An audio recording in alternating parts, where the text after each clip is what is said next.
kee sila maal beeka waada tikseen siin eegaa hanggang gaboo hangin siif yaadu ansi dhabuun barbaadu ulaa baateen baay'ee maal wayya sin arguu barbaade na yaaddume aanoo si yaadee boontuu maal taate narraa siin garaa koo fagaattee gaabbiin qalbii koo ansi yaada looshee miidhagduu naaf kooti kiyyaa koo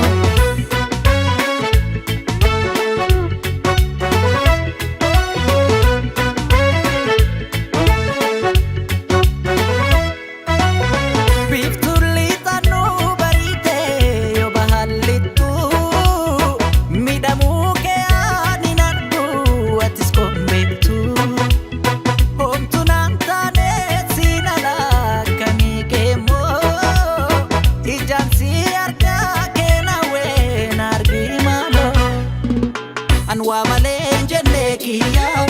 sinaaf toltee jiruun tiyyaa nan obsituu bardandeessee yaadan cabdaa fagoo teessee harkan kenniin yeroo faalaa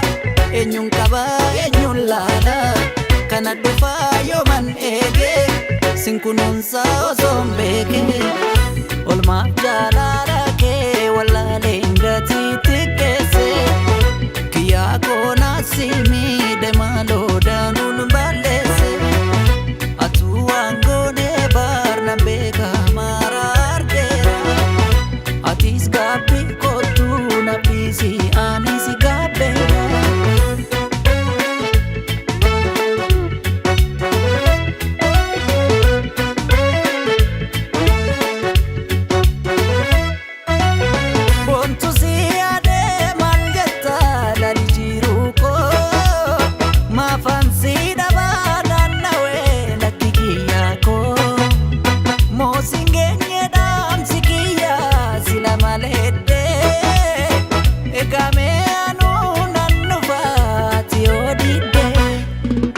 ana malee naman bartuu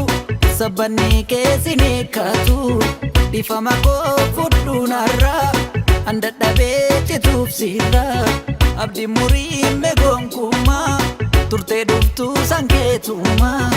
meenuu furjii lakkaa'iikaa dhibboo kiyyaaf kan keeniikaa osoo naaf jette